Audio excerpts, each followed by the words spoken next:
ეს არის ტუნას სენდვიჩი Subway-დან. სხვადასხვა ჩემი საყვარელი სენდვიჩი. მაგრამ ამ შემთხვევაში წარმოიდგინეთ, რომ ეს არის Mercedes CLR. Mercedes CLR, როგორც უკვე გითხარით, დაფუძნებული იყო Mercedes CLK GTR-ზე რა. CLK GTR-ს საბურავები ჰქონდა 100. Mercedes CLR-ში კი საბურავები გააკეთეს 100. Ძარა უფრო გაადიდეს და საბურავები ერთმანეთთან მიწიეს. ამან მანქანა ბევრად უფრო სწრაფი გაახადა, იმიტომ რომ საბურავებზე დაწოლა გაიზარდა და გზასთან მოჭიდება შესაბამისად, თუმცა შექმნა პრობლემა. იმის გამო, რომ ცხვირის წინა ნაწილიდან პირველ საბურავამდე ძალიან დიდი მანძილი იყო, მანქანამ ფრენა დაიწყო.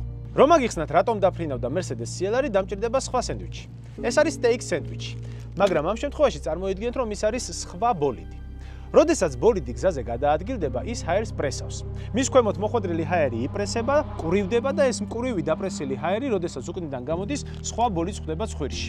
როდესაც Mercedes CLR-ი სხვა ბოლიდს მიყვებოდა, ეს არის Mercedes CLR-ი, ეს არის სხვა ბოლიდი. როდესაც Mercedes CLR-ი სხვა ბოლიდს მიყვებოდა, მის ქვემოდან წამოსული მყურივი დაპრესილი ჰაერი მის დიდ ცხვირში ხვდებოდა და ground ეფექტის გამო ფრენას იწყებდა.